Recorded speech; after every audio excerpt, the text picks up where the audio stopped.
Informasi candi ini saya peroleh dari foto di Instagram.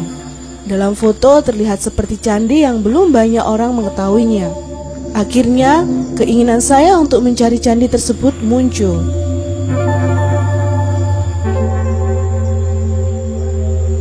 Pohon-pohon tua yang ada membuat semakin seram suasananya.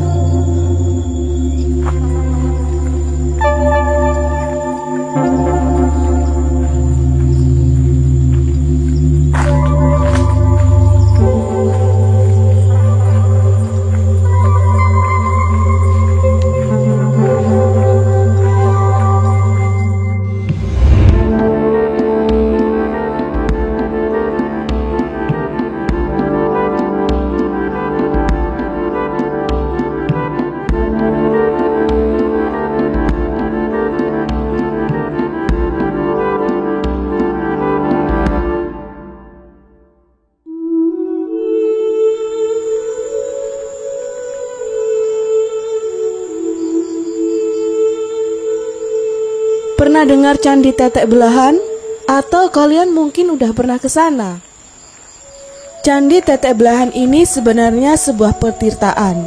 Dua patung cewek dengan air yang mengalir di teteknya menjadi keunikan candi ini. Itu sebabnya candi ini disebut Candi Tetek Belahan. Tapi saya tidak akan menjelaskan candi ini dengan detail, melainkan menceritakan perjalanan saya menuju ke Candi Gapura Lanang yang tak jauh dari Candi Tetek Belahan.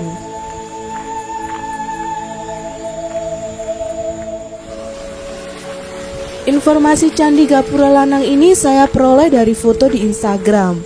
Dalam foto terlihat seperti candi yang belum banyak orang mengetahuinya. Akhirnya, keinginan saya untuk mencari candi tersebut muncul.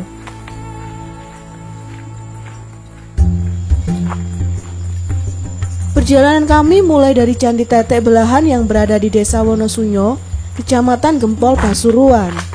Menurut informasi yang saya dapat, memang Candi Gapura Lanang berada tak jauh dari Candi Tetek Belahan. Setelah sampai di Candi Tetek Belahan, kami melanjutkan lurus menuju ke atas. Sadar tak menemukan candi yang kami maksud, akhirnya kami bertanya kepada warga sekitar. Ternyata warga pun juga tak tahu candi yang kami maksud. Akhirnya kami kembali menuju ke Candi Tetek Belahan. Di sekitar Candi Tetek Belahan kami bertanya kepada seseorang yang sedang mencari rumput. Ternyata candi yang kami maksud terlewati. Tapi tak terlalu jauh juga sih.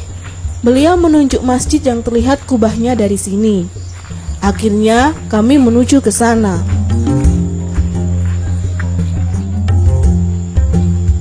Dari masjid kami berjalan kaki melewati kebun warga.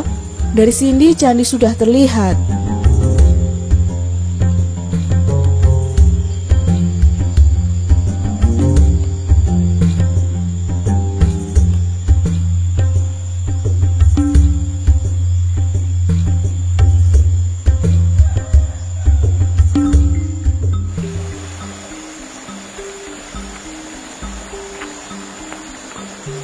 Lalu turun melewati sungai kecil dan kembali naik sedikit.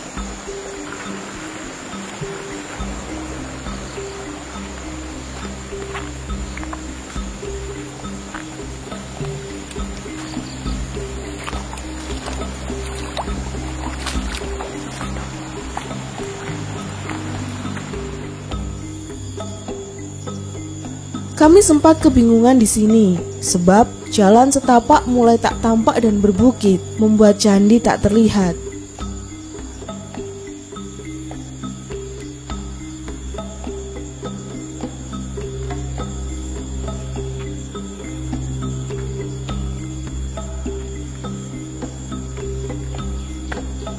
Sepuluh menit mencari, akhirnya ketemulah Candi Gapura Lanang tersebut.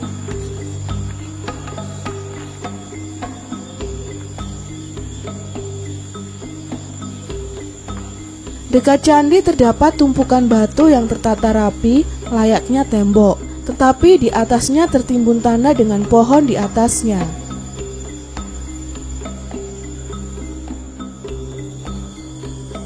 Masuk ke dalam terdapat makam kuno. Kemungkinan makam ini sudah tidak digunakan lagi oleh warga sekitar.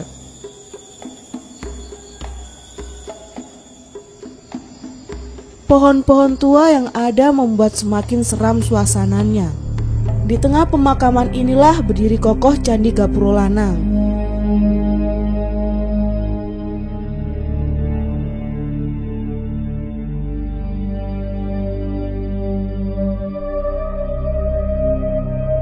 Gapura 1 berbentuk padu raksa dan berorientasi utara-selatan dan berdiri pada 2 bidang perbatasan tanah.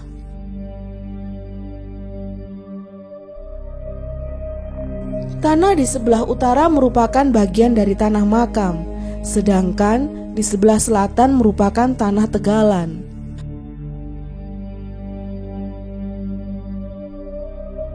Struktur kedua tanah tersebut berbeda ketinggiannya.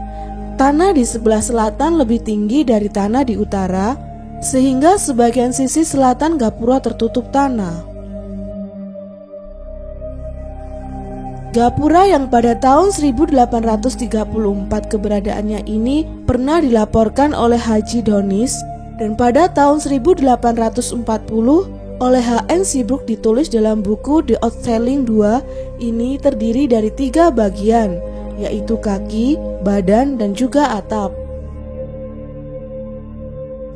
Bagian kaki berbentuk 4 persegi panjang yang meramping pada bagian badan.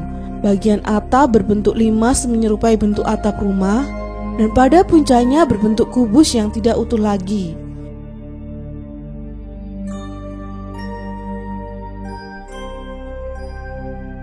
Gapura ini pernah mengalami konsolidasi pada masa kolonial. Hal ini dapat dilihat dari adanya pasangan balok beton di ambang atas sisi selatan dan utara.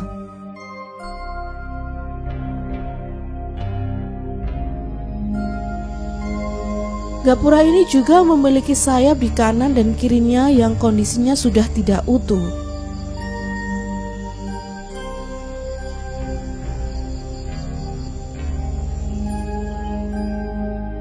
Pada sayap sisi utara terdapat medalion di sebelah barat dan timur pintu gapura. Medalion tersebut berbentuk mirip uang kepeng dengan diameter 30 cm. Pada medalion sebelah timur memiliki lubang berbentuk persegi dengan ukuran 8 x 4 cm.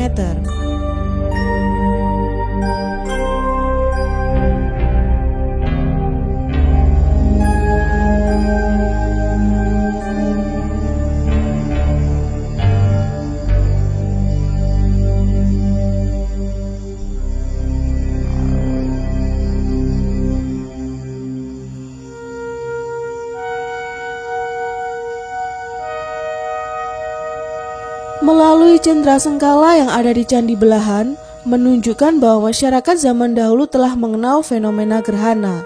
Namun, konsepsi yang diusung tentang fenomena gerhana tentu berbeda dengan masa kini. Orang-orang terdahulu sering mengungkapkan bahwa gerhana bulan adalah peristiwa di mana Batara Kala memakan Dewi Chandra. Batara Kala sering diibaratkan sebagai raksasa yang mengerikan. Dari keyakinan tersebut kemudian timbul tradisi-tradisi unik yang menyertai peristiwa gerhana bulan, seperti tradisi memukul lesung saat terjadi gerhana. Dalam cerita mitologi, peristiwa gerhana berasal dari cerita Batara Kala yang hendak memakan Dewa Chandra. Dalam kitab Adiparwa diceritakan tentang peristiwa pengaduan samudra yang dilakukan oleh para dewa dan raksasa untuk mendapatkan tirta amerta atau air keabadian. Dalam perbuatan tersebut ternyata yang mendapat tirta amerta adalah golongan raksasa. Namun karena tidak ingin tirta amerta tersebut jatuh ke tangan yang salah, para dewa membuat siasat untuk merebut kembali tirta amerta dari golongan raksasa. Dewa Wisnu kemudian mengubah wujud menjadi perempuan yang cantik jelita untuk mengecoh para raksasa. Dewa Wisnu menggunakan senjata cakranya untuk melawan para raksasa hingga akhirnya menang dan mendapatkan tirta amerta kembali.